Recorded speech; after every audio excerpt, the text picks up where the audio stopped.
Hello, my name is Sabikha and I'm from Ukraine. And I would like to let you know about how uh, I faced gender inequality in Ukraine. I don't think that gender inequality is proper word for this because all nation is raised that male is dominated by women and it's normal conditions. For instance, I can say that in my family, head of the family, my father, and the last word is always by him, which is actually from one point of view it's good, and from the other point is not good because, for instance, you can rely on him whenever that you can, as a woman, that you can rely on a person that can actually help you to fix your problems if you have any. He can always support you, but in the same time, sometimes you can think that your voice is not heard and your opinion is not mattered. The same way, it's in the work environment more kind of protective way, especially if your supervisor is man.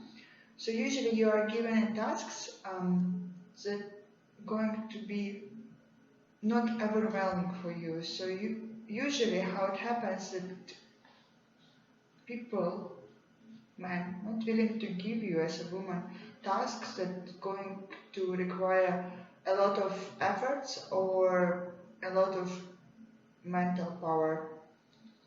But in the same time, because they man think that they are should protect women and support them, women can benefit of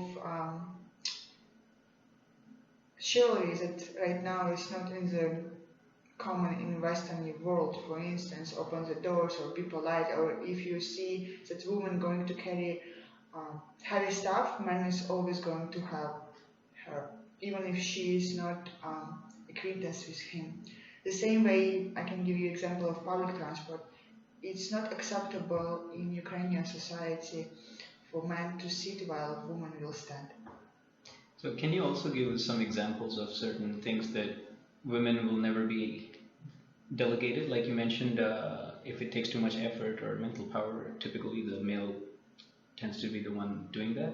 Can you give us certain examples of things that you think women can do but are not allowed to do? Well, for instance, if you on the meeting, if you know that all your meetings are going to be with men, for instance, different companies and representatives of those companies are going to be men, chances that your company is going to also man is going to represent your company is much higher that it's going to be a woman. Because I think the sense of it that women will not be able to perceive men as much as other men can perceive another man. Mm-hmm. And about how much do you think is the representation in offices by females compared to males? Like, it depends on what type of jobs. Mm-hmm. For instance, if we are talking about school, mostly it's going to be women. For instance, some managerial positions in a big firm, it's going to be men. I can give you exact numbers, but I know it's probably maybe 75%. Okay. So, and do you think that number has been growing over the years, or it's been more or less stagnant? Like stagnant. I think it's stagnant. So right now, what tendency 4 years ago in Ukraine was that Ukraine as a country tried to look toward Western world, right? Not toward Eastern world, to Russia. And in Russia, it's very dominated, male-dominated country. Western, it's not. I mean, its tendency is that it's going to be equal, gender equality, right? So you can see that people trying to actually try to involve women, especially I can say on the such positions like accounting, maybe HR, but nothing like interactions between firms. Mhm. And how about the social, like outside of the professional life, in social aspects? Are there certain customs that are specific to a particular gender? Like if you go to a party or if you go to a place of worship or something like that, is there a particular role that each gender has, or is it more like anyone can do anything sort of a situation? Well, if you're talking about place to worship, it depends on religion, right? Especially for me, because I'm from Crimea, so we have a lot of religions there, and it's dependent on religion. But in family, for instance, you can have clear distinguish about uh, what men can do and what usually women would do. So, for instance, all the traditional things that women should do, it's still there. So, whenever you marry a man, men expect you to cook, clean the house, make a laundry, do the groceries, and take care of children. For men, it's more important to gain money, to bring money. So and for instance, I can say that I can give you statistics.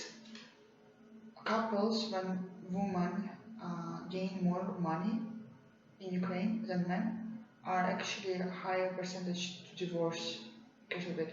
Because for men, it's still not acceptable if his woman is going to gain more money. So that is why a lot of ladies can make sacrifice towards family. So, for instance, go to the part-time job, or maybe not work at all, like to live their professional life, especially if they have like small children. Um, but at the same time, government allows you to leave work for 3 years in order to take care of child, and it's just for a woman. You can't see it for men.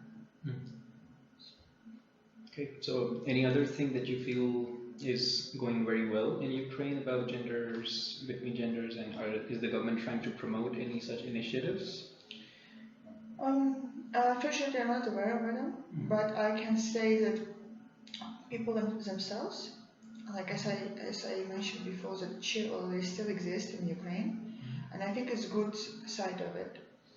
So good and bad, as I mentioned before, because men friends, co-workers, they think that they need to take care of you. So it's very rare that someone's going to be rude to women on the regular basis.